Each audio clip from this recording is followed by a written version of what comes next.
Merci, Monsieur le Président. Monsieur le Ministre, Monsieur le rapporteur.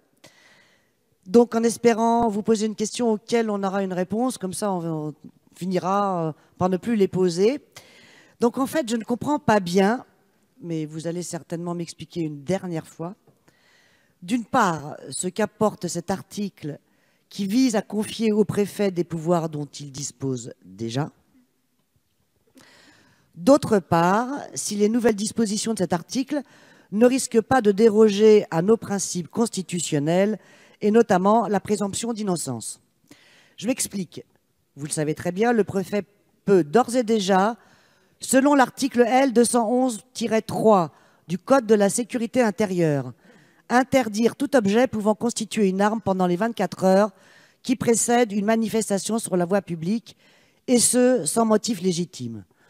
Toujours selon le même code, le préfet peut prévoir des dispositifs particuliers pour les manifestations et les rassemblements. Enfin, il peut également, en vertu de l'article L 332-16-2 du Code du sport, restreindre la liberté d'aller et de venir des supporters dont la présence est susceptible d'occasionner des troubles graves pour l'ordre public.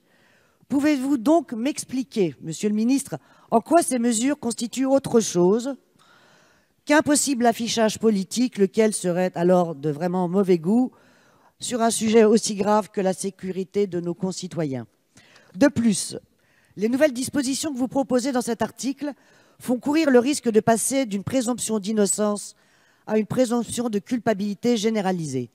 Là encore, je m'explique.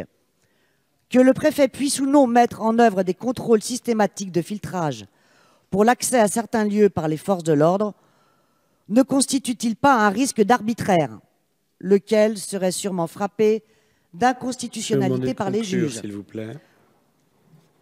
Que les riverains d'une zone concernée puissent se voir interdire l'accès de leur domicile, et ce, plus d'un mois, en cas de refus de palpation de sécurité, constitue à mon sens une atteinte au droit de la vie privée et familiale. Je vous remercie pour les réponses que vous pourrez apporter. Merci.